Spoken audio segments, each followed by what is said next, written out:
Okay, so now we're going to discuss the last type of anchoring, which is the mushroom anchor.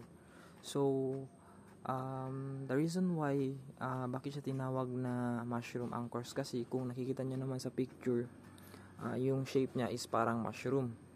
So, kapag yung pinag-uusapan naman natin is the permanent mooring or anchoring, so, ang masasabi ko na based sa nabasa ko rin is ito yung pinaka-the best na pwedeng gamitin natin as an anchor for permanent mooring.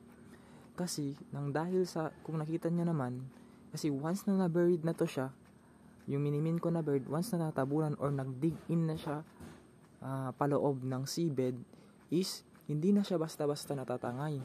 Kasi, yung sand or kung anong types man ng seabed yan siya is didikit siya dito or kumbaga a-attach siya dito sa part ng paloob yung sa pa-dome na part.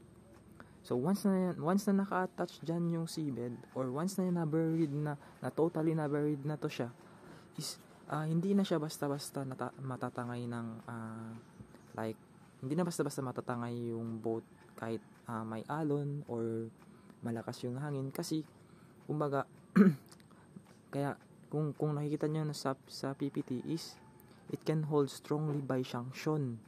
Meaning to say, sanction is paloob talaga. Kaya, kung ma-place siya dito sa mga sandy, so, ma-ensure talaga na hindi talaga madadala yung boat. Kahit sabihin pa natin malakas yung alon, pero nakadepende pa rin sa lakas ng alon. Pero, kapag pinag-uusapan natin yung permanent mooring is ito yung pinaka-the best na gamitin na anchor. Pero ang disadvantage lang ito is kung yung kanina is lightly, ito is mas mabigat to siya sa first two na anchor na diniscuss ko kanina. So aside dun sa bigat, kasi once na na-bury na to siya, like what was I said earlier, mahirap to siya matanggal. Kasi mag-i-stick talaga siya or kumbaga didikit talaga sa seabed. That is why napakahirap niyang tanggalin sa mga seabed.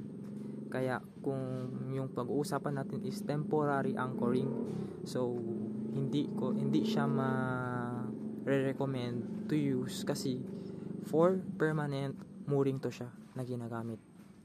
So that is for this type or anchor.